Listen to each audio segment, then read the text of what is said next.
Só na emoção não tem adoração. Essa é a nossa reflexão, nossa mensagem aqui na IBNU. Então não se esqueça, multiplique para os seus amigos, convide a todos, faça parte do time IBNU, inscreva-se no nosso canal, curta, ative o sininho e esteja conosco divulgando a mensagem da Palavra de Deus.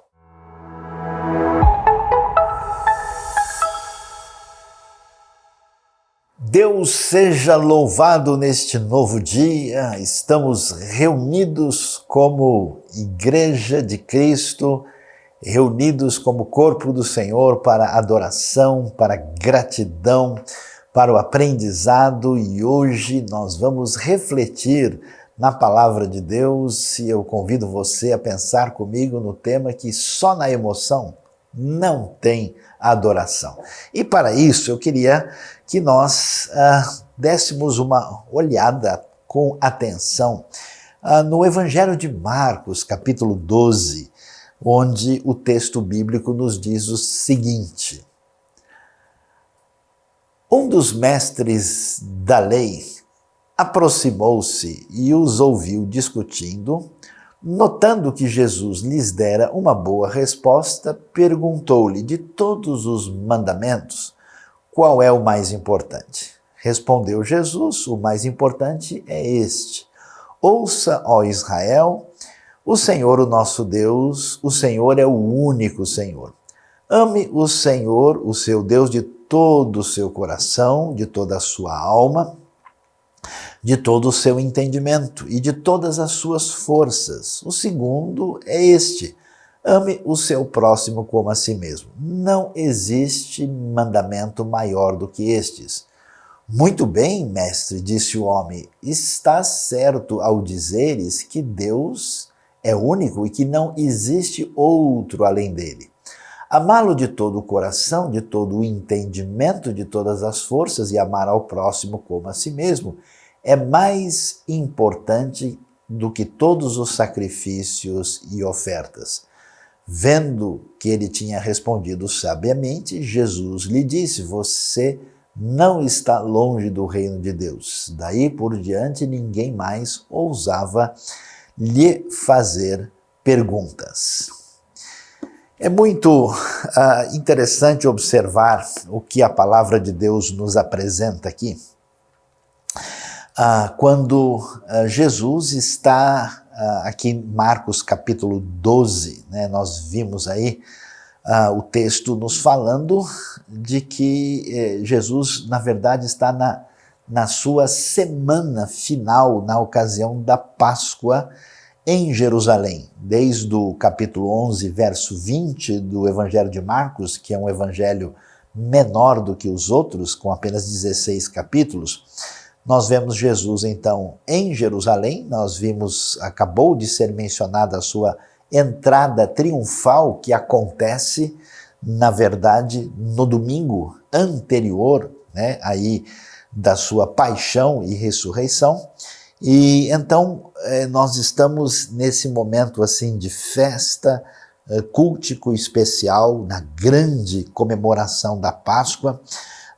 E exatamente aqui começa a haver, digamos assim, uma controvérsia maior de Jesus com os religiosos de Jerusalém, que estão aí em conflito de ideias. E no meio desse assunto, dessa discussão, surge exatamente essa questão que aparece quando um homem que não é identificado, e é interessante porque esse texto também aparece nos outros evangelhos, ele vai fazer a pergunta, né? Aparentemente uma pergunta feita com sinceridade, porque o texto diz que ele tinha observado que Jesus tinha dado uma boa resposta, e ele então vai começar ali a apresentar as suas questões ligadas qual é o maior mandamento. E aí Jesus vai citar como resposta, né, aquilo que a gente pode dizer assim que é o texto mais importante, que é o que a gente pode chamar de uma confissão de fé, uma espécie de declaração daquilo que é a essência da fé expressa no Antigo Testamento, que é o texto que vem de Deuteronômio capítulo 6.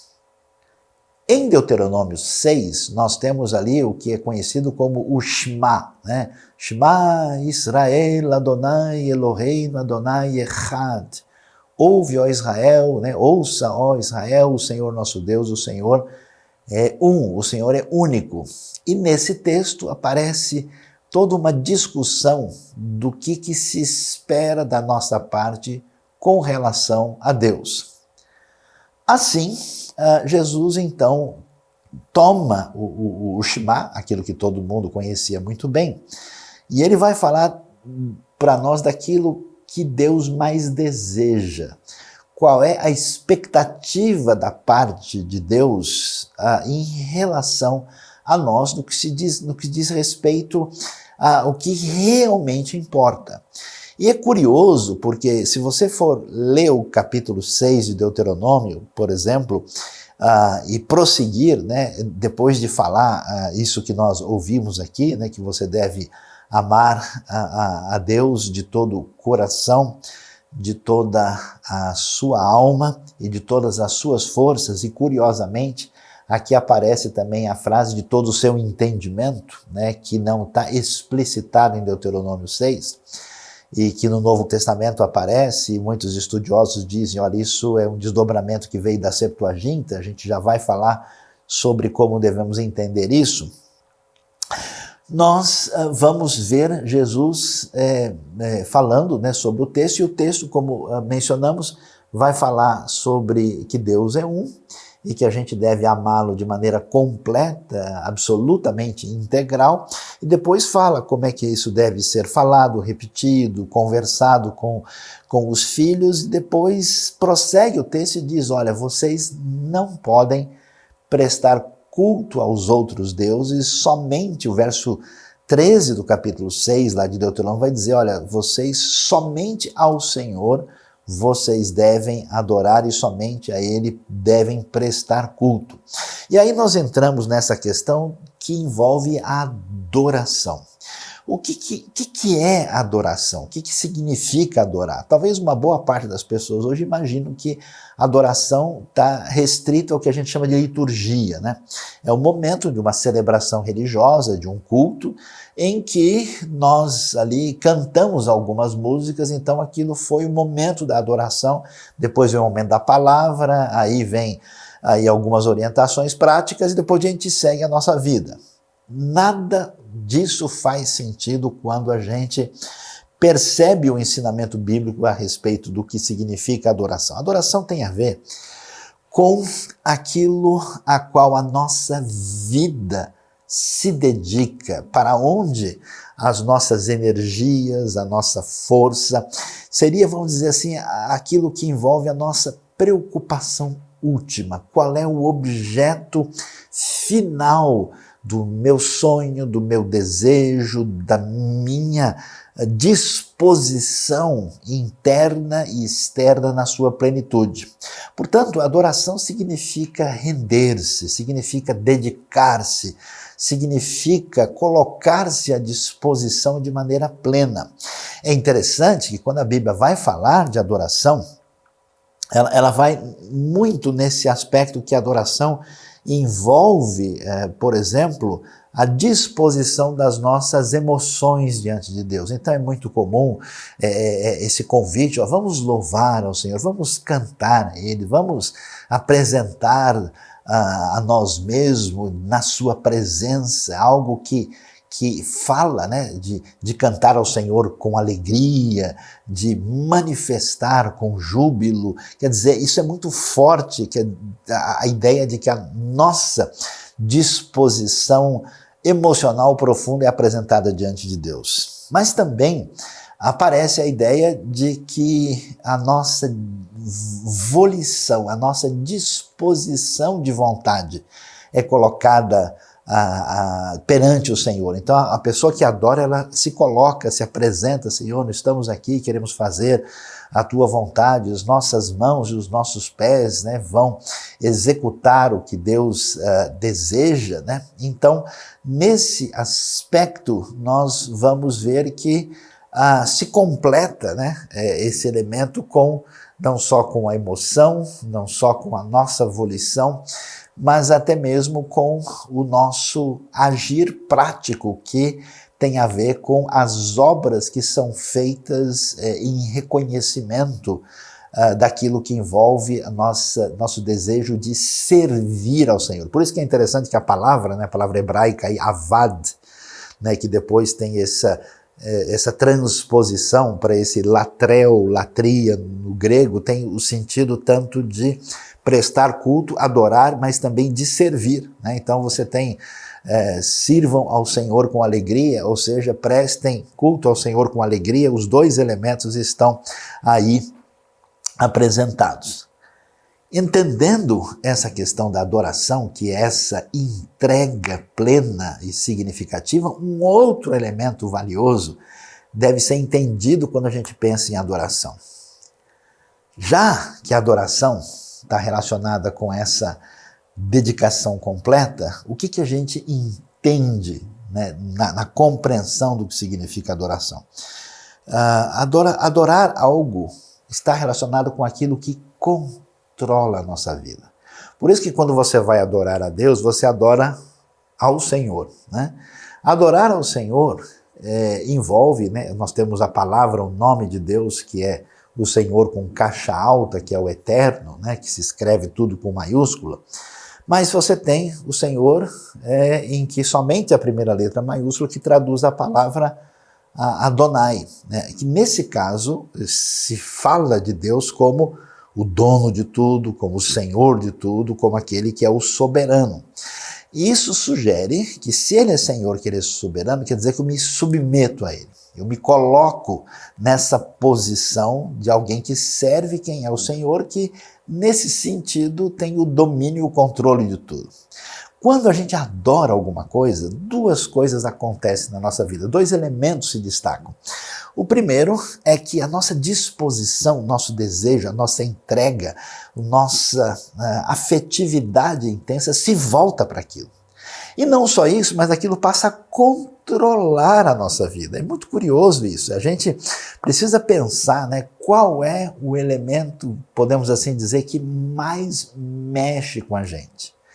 O que mais assim nos atinge de modo profundo, de modo que a gente se entrega àquilo. Eu conheço gente, por exemplo, que se entrega ao seu time de futebol. A pessoa é capaz de fazer qualquer coisa, ele de fato serve aquele clube. Eu conheço pessoas que adoram ou servem um determinado hobby, né? Se alguém mexer em alguma coisa que pertence àquela pessoa, meu amigo, sai da frente, porque é o fim do mundo. Eu conheço pessoas que adoram o seu trabalho, a sua profissão. Não é só que a pessoa se dedica, você vê que ele está entranhado com aquele elemento, numa espécie de afetividade intensa pela sua atividade e até mesmo vendo que aquilo o consome, o domina, o controla. E é curioso isso, porque todo esse processo de entrega, ele causa, na verdade, um desgaste, causa um estresse, causa um processo muito mais difícil do que a gente pode imaginar.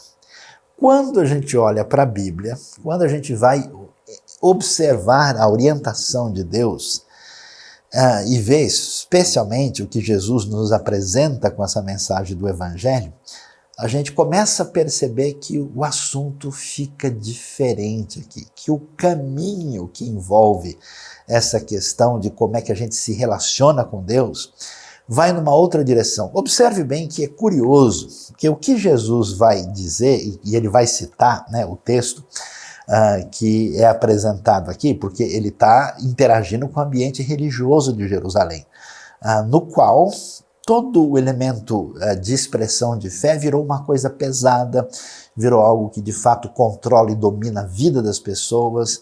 A gente vê um ambiente de muito legalismo e pouca misericórdia. Jesus vai exatamente no ponto ao conversar com aquele homem interessado em saber o que Deus de fato deseja. Você vê que a pergunta dele, né? Qual é o mandamento mais importante? Ou seja, qual é a regra que a gente deve seguir? Qual é a diretriz que me coloca no ponto mais alto da minha escalada espiritual? E Jesus, então, vai dizer, né? É curioso isso, né? Preste atenção, olha lá. A primeira palavra que envolve a resposta de Jesus é: ouça, ó Israel. E aí a gente começa a perceber que a ideia de relacionamento com Deus, a ideia de reconhecimento de quem Deus é, está, em primeiro lugar, relacionado com a necessidade de ouvir o que nós temos da parte de Deus.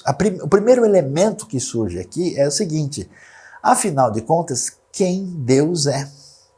E aí a resposta é muito simples, né? A resposta dada a Israel e aqueles que serão esses descendentes espirituais de Israel na sequência da revelação neotestamentária: o Senhor nosso Deus é o único Senhor.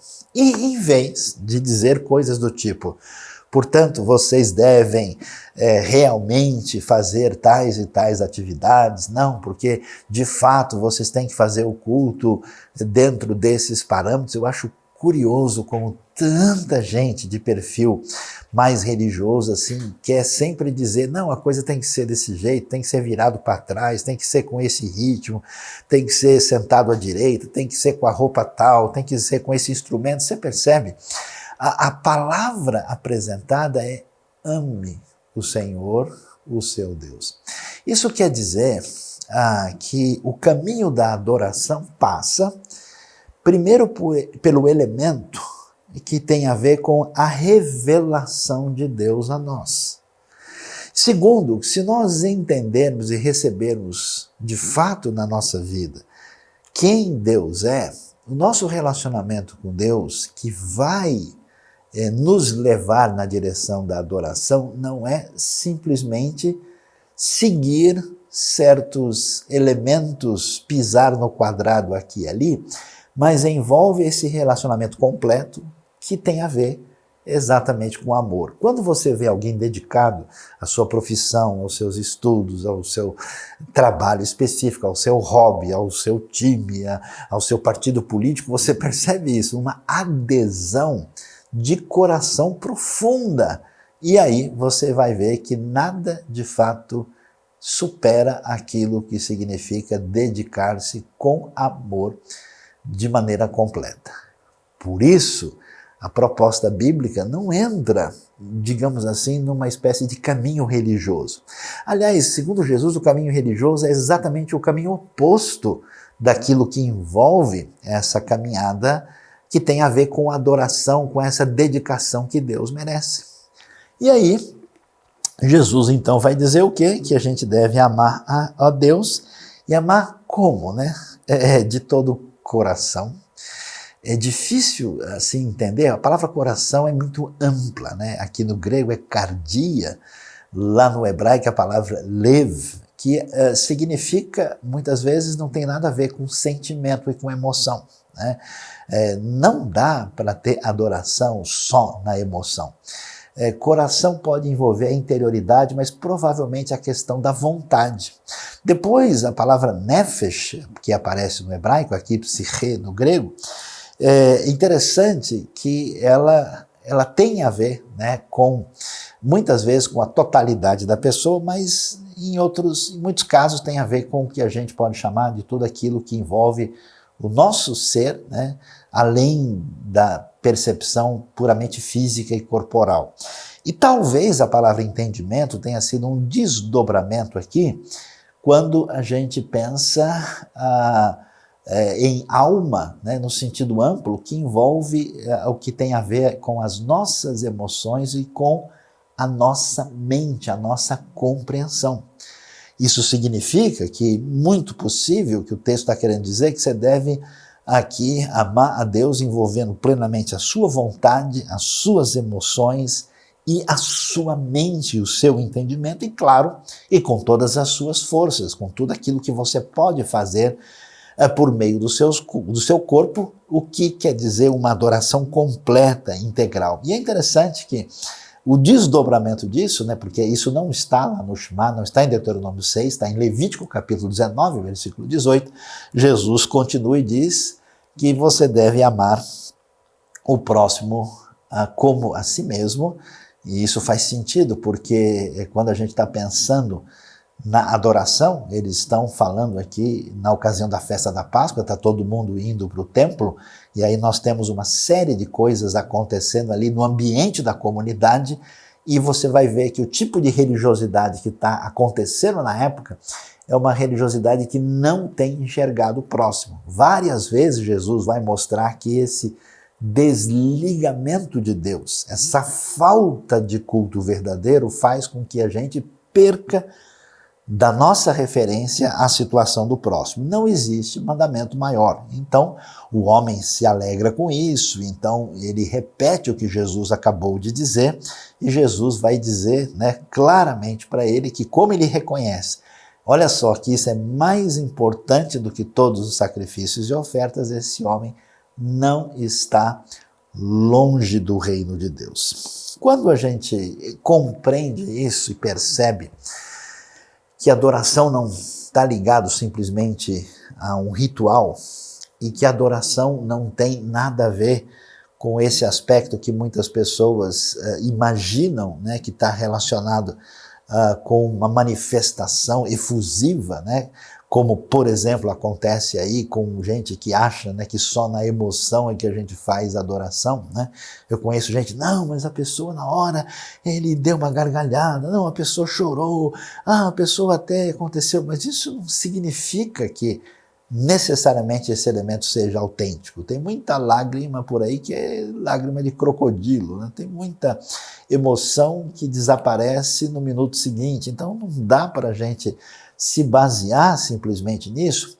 A gente então vai começar a pensar aqui, entender afinal de contas qual é o elemento que está por trás dessa sabedoria bíblica que nos ensina o que significa de fato adorar.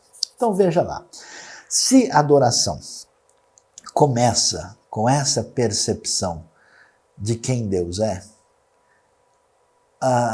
e se essa verdade ela nos permite caminhar na direção de fazer o que importa, que é amar a Deus de modo integral, como é que a gente entende isso? Como é que isso entra na nossa vida na prática?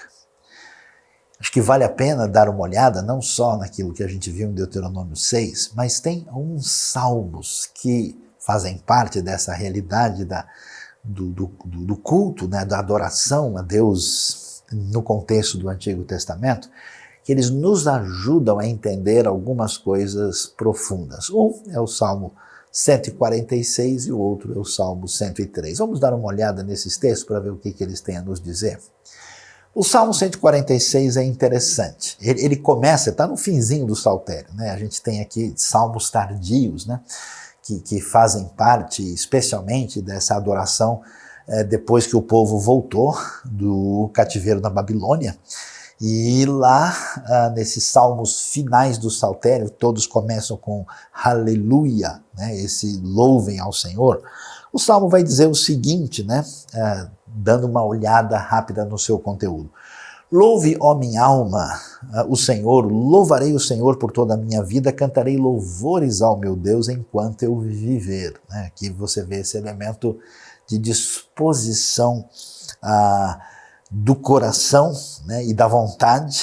E ele diz, não confie em príncipes, em meros mortais incapazes de salvar.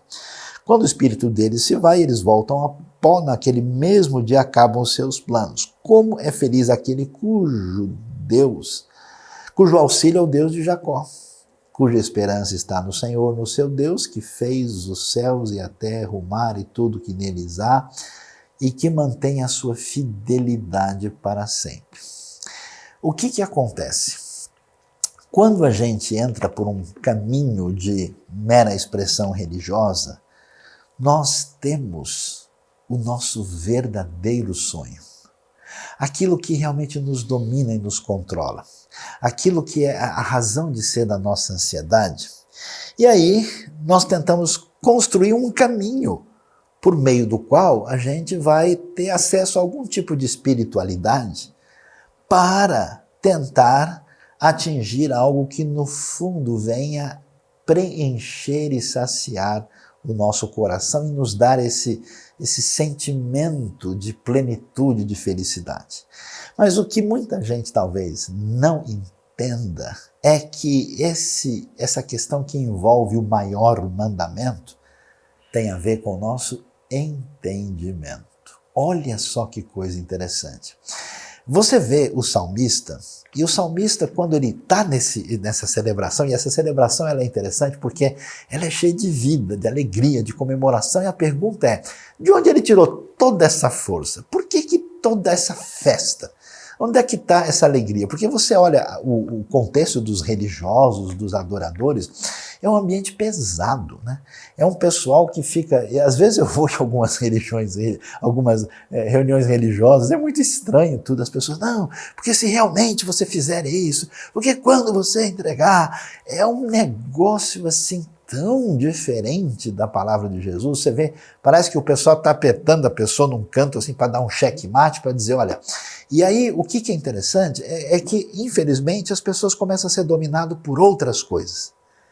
Que coisas são essas que dominam as pessoas? Eles são dominados e manipulados por medo. Eu já vi muito ambiente religioso em que você começa, né? Por isso que as pessoas ficam psicologicamente assim, vamos dizer, fragilizadas, né, para serem manipuladas pelos sentimentos mais negativos possíveis, a sua culpa, o seu medo, a sua limitação, as suas fragilidades. Tudo isso é ressaltado por um processo psicológico e espiritual problemático que leva a pessoa a ir atrás da sua própria satisfação para conseguir chegar aquilo que ela entende que tem a ver com religião, mandamento, culto e adoração. Mas não é assim. O salmista celebra quem Deus é. É curioso isso, porque ele presta atenção à revelação que Deus faz de si mesmo. Então, não é possível você trabalhar verdadeiramente com adoração sem ter acesso à verdade. E onde é que está essa verdade? Essa verdade está revelada na palavra de Deus. Por isso, quando Jesus vai responder a pergunta, ele vai dizer, pessoal, isso está tudo aí na nossa Bíblia, na Bíblia de vocês. O que Deus deseja está revelado. E quando você vê essa celebração a respeito de Deus, ela se fundamenta na revelação de quem Deus é. Agora você olha para isso e você vai ver que a experiência do salmista, a vida deles, nunca foi. Aliás, esses salmos têm a ver com o retorno do cativeiro.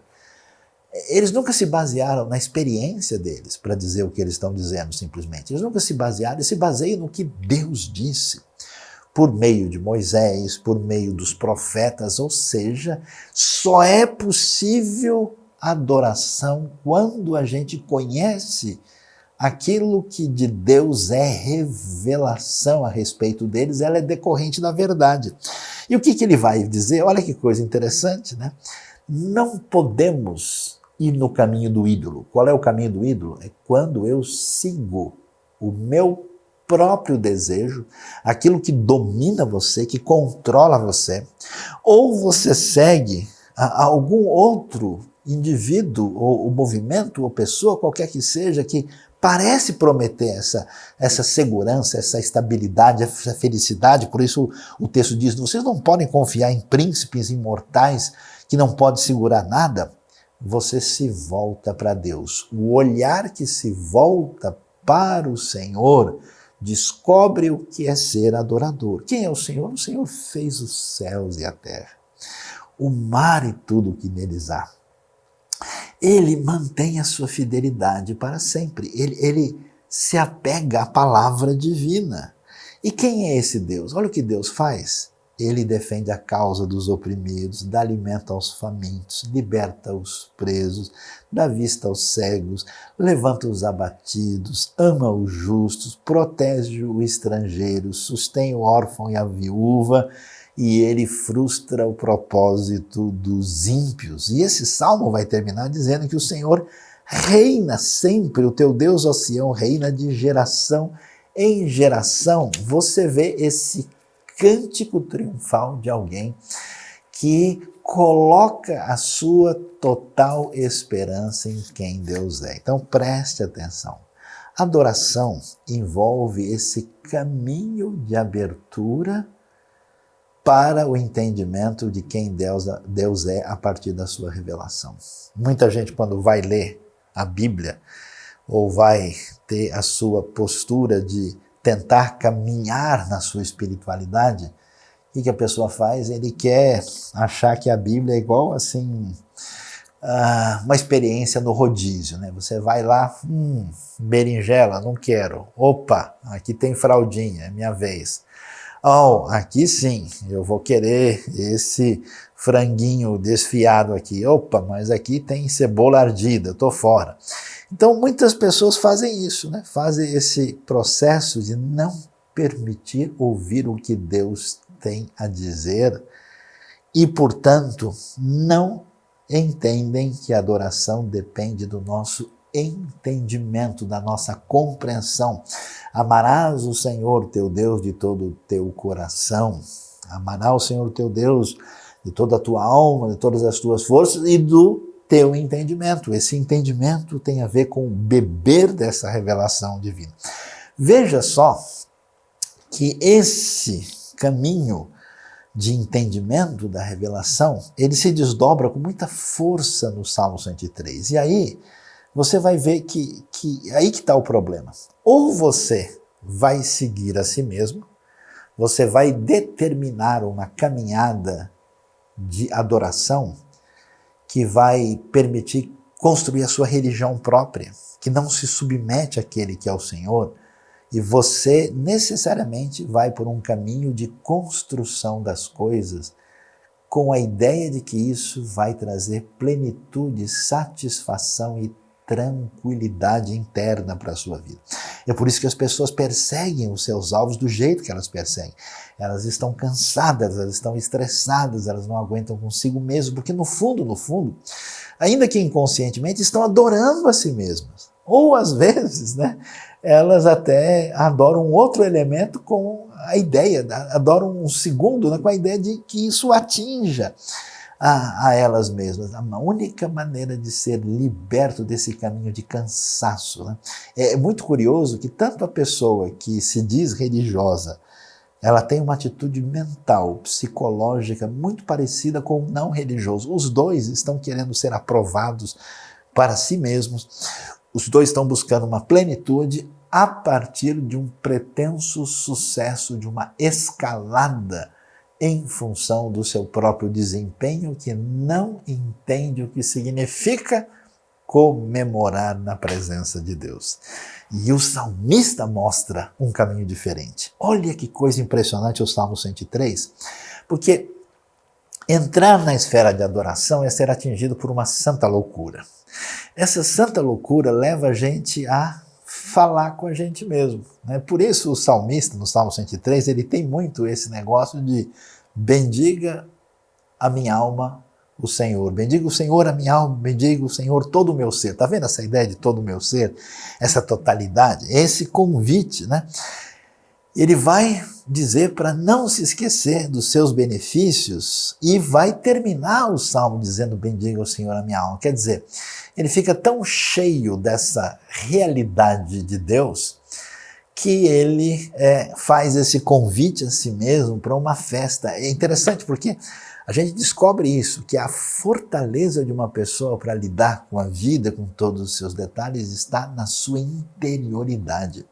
E essa interioridade, ela está fortalecida e está adequada quando a gente se livra dos nossos ídolos fundamentados em nós mesmos para celebrar diante do Senhor de modo especial. É impressionante quando o Espírito de Deus abre o nosso coração e nós celebramos diante de Deus, da sua presença e da sua pessoa, a gente coloca todos os outros elementos num segundo plano e a gente consegue respirar. A gente consegue, inclusive, ficar livre de fardos, até para poder, de fato, servir ao Senhor. E por que Deus deve ser adorado? Nossa, como eu fico chateado e aborrecido e triste com tanta gente que não consegue abrir os olhos da fé, que é tão simples. O Evangelho é a coisa mais simples do mundo. Basta crer, basta descansar. O Senhor do Universo amou você, perdoou você. Ele estraçalhou o seu Filho na cruz gratuitamente por amor a você. Por acaso não nos dará Ele também todas as coisas? Por que a gente fica com tanta perturbação e não entende o que significa isso? Não faz sentido. Por isso a gente vê o salmista dizendo, olha, você quer saber quais são as bênçãos de Deus que a gente celebra? Ele que perdoa todos os seus pecados, verso 3, ele cura todas as suas doenças, ele resgata a sua vida da sepultura, ele resgata a vida da sepultura, coroa de bondade e compaixão a você, ele enche de bens a sua existência, que a sua juventude se renova como a da águia. O Senhor, Ele é a razão de ser de todas as bênçãos, e claro que o salmista sabe disso, né?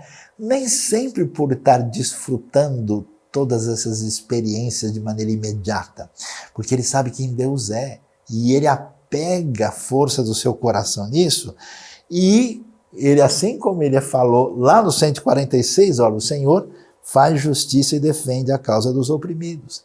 E aí vem a coisa tão importante que a gente não percebe, ó como a gente é limitado, a gente olha o momento de agora, né? A gente não tem a visão de enxergar a amplitude da história. Veja o que Deus fez na história do povo de Israel e como o povo de Israel e judeu foi preservado e chegou até hoje na história. Veja como a gente fez tanta bobagem na história da fé e como a Igreja de Cristo tem sido vitoriosa e poderosa em todo o mundo. Veja quanta coisa, veja a preservação da palavra de Deus, veja a manifestação do poder incrível de Deus na história. Como é que a gente ainda pode ficar achando que a minha dor de dente de ontem vai de fato determinar a realidade do universo? Atenção, adorar significa também deixar-se controlar.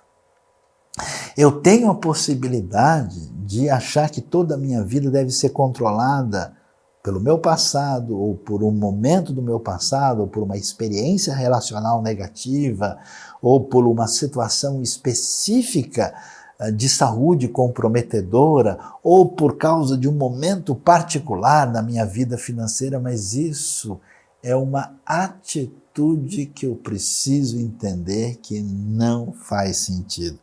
Por isso o salmista vai, olha, esse Senhor, ele manifestou os seus caminhos a Moisés e os seus feitos aos israelitas. O Senhor é compassivo, misericordioso, muito paciente, cheio de amor, não acusa sem cessar, nem fica ressentido para sempre, não nos trata conforme os nossos pecados, nem nos retribui conforme as nossas iniquidades, pois como os céus se elevam acima da terra, assim é grande o seu amor para com os que o temem. Como o Oriente está longe do Ocidente, ele afasta para longe de nós as nossas transgressões. Como um pai tem compaixão dos seus filhos, assim o Senhor tem compaixão dos que o temem. Percebe? Olha só que coisa curiosa e impressionante o que o Salmo vai nos mostrar, e eu vejo isso. Olha o que acontece.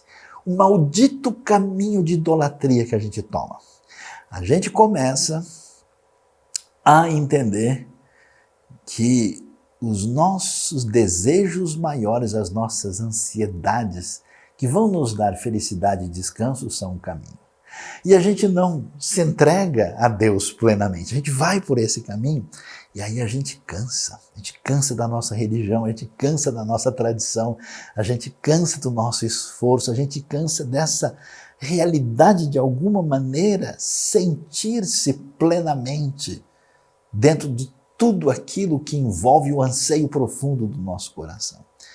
E aí Deus vai dizer o seguinte, olha, como você não alcançou, como você pisou na bola, como você na hora de dar o salto caiu e machucou, como você não conseguiu aí alcançar o tempo certo nos 200 metros rasos, aí você diz, olha, Deus é bravo, Deus é muito exigente, essas coisas são complicadas, essa parte aqui eu acho que está legal, essa outra aqui eu não entendo.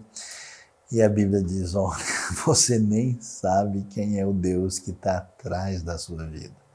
Você nem conhece esse Deus que quer um relacionamento de amor e misericórdia. Você está preso nas fantasias e nos fantasmas criados na sua mente e precisa ouvir aquilo que Deus diz a respeito de si mesmo, e é exatamente isso que o Salmo 103 mostra para a gente. Ele tem todo o desejo de nos dar perdão completo de graça. Por isso é hora do descanso, é a hora da tranquilidade, é hora de saber que eu não preciso fazer mais nada porque Ele fez tudo. É o descanso de coração da fé que agora é quase como aprender a boiar, né? Eu já vi gente que vai tentar boiar assim, né? E a pessoa não acredita, né? Então ele vai soltar, engole água, né? E balança, balança e não acredita de jeito nenhum que vai dar certo. Eu tenho visto pessoas, por exemplo, que às vezes visitam o Mar Morto, né, e vão tentar boiar num lugar que todo mundo obrigatoriamente vai boiar, a pessoa não acredita e não consegue se soltar. É assim que a gente faz, sem entender que na tranquilidade do descanso em quem Deus é e como Ele nos ama, é que o nosso coração deixa de ansiar pelos ídolos que a gente construiu e passa de fato a amar a Deus e a fazer essa celebração tão impressionante do Salmo. E você quer saber o que mais? Essa é a razão porque tem tanta gente desigrejada também. Porque a pessoa faz um caminho em que ela constrói o seu ídolo próprio. Aquele Deus à sua imagem e semelhança, com os trechos da Bíblia separados, que ele acha mais legal do que os outros.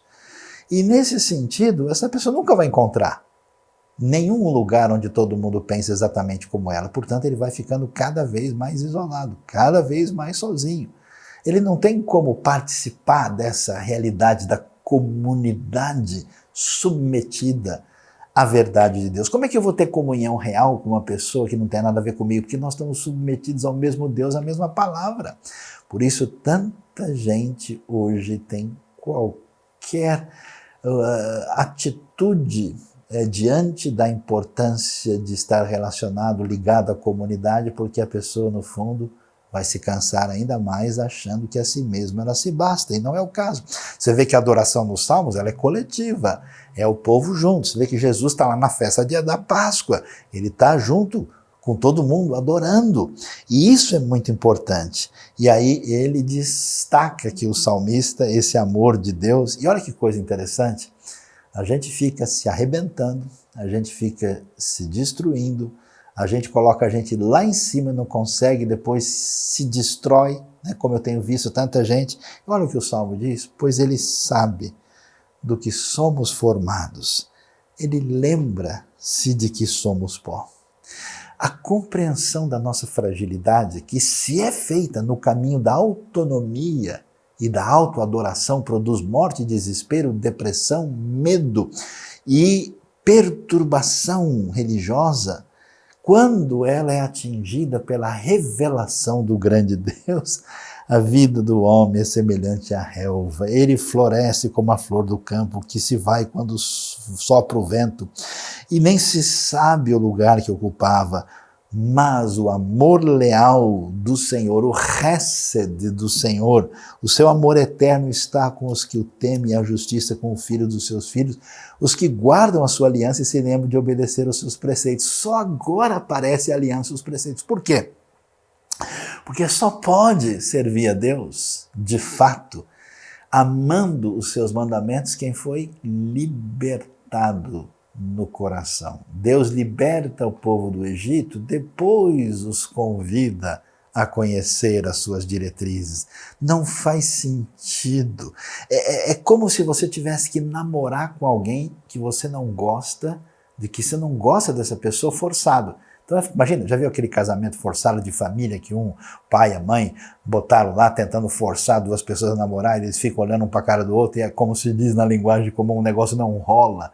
É mais ou menos assim, a pessoa diz, eu preciso fazer os mandamentos que foram dados pela igreja ou pela Bíblia, não sei por quem, a pessoa não entende, mas quando a pessoa é liberta, quando ele celebra, quando ele é atingido pela verdade de Deus e adora de verdade, como diz a Bíblia, os meus mandamentos não são pesados.